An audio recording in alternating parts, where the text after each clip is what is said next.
All right, let's talk about something we experience every single second of our lives, but almost never see: sound. It's this incredible, invisible world all around us. And in this explainer, we're going to pull back the curtain and figure out what sound actually is and how it really works. So let's start with a little riddle. What on earth could a musician creating beautiful music have in common with a buzzing bee? I mean, at first glance, they seem worlds apart, right? One is art, the other is, well, an insect. But you'd be surprised. Physically, they're tapping into the exact same principle to make noise. And that really gets you thinking, doesn't it? When you hear a song, or a voice, or a car horn, what's actually reaching your ears? What is this invisible thing that's traveling through the air? What at its very core is sound? And boom, here's the secret sauce. It's the one thing that connects that musician and that bee. Sound is a type of energy, and every bit of it starts with a vibration. I mean it.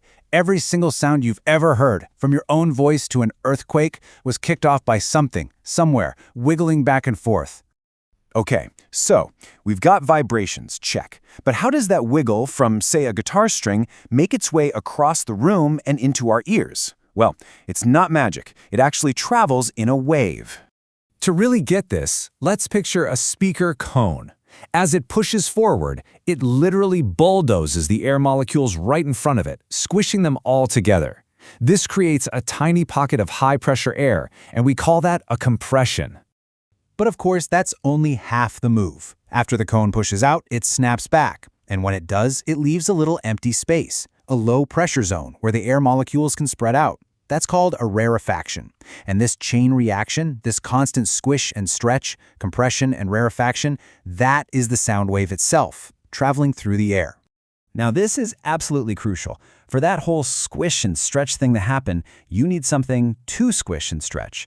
Sound has to have a medium, a substance like air or water or even solid rock, to travel through. It can't just travel through empty space. And there's this awesome, classic experiment that proves this perfectly. You take a ringing bell and put it inside a glass jar. You can hear it, no problem. But then you start pumping all the air out. As the air disappears, the sound gets quieter and quieter until it's totally gone. You can still see the bell ringing away in there, but you can't hear a thing. No air, no sound. It's that simple. So just how fast does this wave move? Well, in air, it's about 330 meters per second. That's over 700 miles an hour. To put that in perspective, that's like crossing an entire football field in way less than a second. It's fast, but believe it or not, that's actually the slow lane. Now let's take it underwater. The molecules in water are packed way tighter, so the vibrations can jump from one to the next much faster. We're talking about 1,400 meters per second. That's more than 4 times faster than in air. It's exactly why whales can communicate with each other across massive stretches of the ocean. And what about a solid, like a steel railway track? The speed is just mind-boggling. It's up to 5,000 meters per second. This is actually a real thing. You can hear a train coming by putting your ear to the rail long before you hear it chugging through the air, because the sound is just screaming down that solid track. Okay, here is the perfect, real-world example we've all experienced. A thunderstorm. You always see the lightning flash before you hear that big crack of thunder, right? Well, that's because light is insanely fast. It gets to your eyes almost instantly. But the sound wave? It's just chugging along at its 330 meters per second, taking its sweet time to get to you. All right, so now we know sound is a vibration that travels in a wave. But why do different sounds, sound different? What gives a tiny whistle its personality versus a deep, booming drum? It all boils down to 3 key characteristics of the wave. Let's tackle the 2 big ones first. You've got pitch, that's the high or low of a sound. That is all about frequency, basically how many waves are hitting your ear per second. The more waves you cram into 1 second, the higher the pitch. Then there's loudness. That's all about amplitude, which is just a fancy word for the wave's height. Taller waves have more energy, and our brains hear that as a louder sound. But here's the really cool kind of magical one: quality, or timbre. This is the texture, the flavor of a sound. It's the reason a piano and a violin can play the exact same note at the exact same loudness, and you still know, instantly, which is which. It's all about the unique, complex shape of their sound waves. And you can literally see this difference right here. A tuning fork gives you this beautiful, smooth, simple wave. But a violin, its wave is much more complex, more jagged. And a piano is even more intricate. That complex shape is like a sonic fingerprint. It's the instrument's timbre. So we've covered the sounds that we can hear, but honestly, That's just the tip of the iceberg.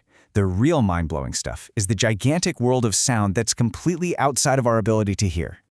Just look at this chart. Our entire world of hearing, from the lowest rumble to the highest squeak, it's just this tiny little sliver in the middle of the whole acoustic spectrum. Below what we can hear, you've got infrasound, these super deep vibrations. And way above us is ultrasound, all those super high-pitched frequencies. And it's incredible to think about, right? Tons of animals are living in a completely different sound world than we are. Elephants use those infrasonic rumbles to talk to each other over miles. Your dog can easily hear frequencies up to 40,000 hertz. That's why those so-called silent dog whistles work on them but not us. And of course, bats and dolphins are the masters of ultrasound, using it like a biological sonar to see in the dark. But here's where it gets really cool. We humans, clever as we are, figured out how to tap into these unheard sounds.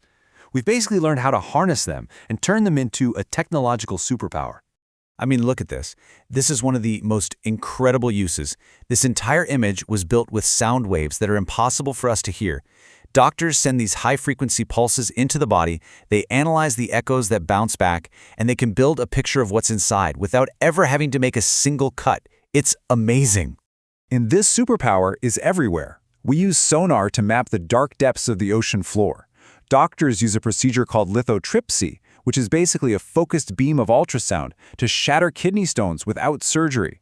Engineers even use it to find tiny, invisible cracks in things like airplane wings. It's a total game changer. So it all just makes you stop and think, right?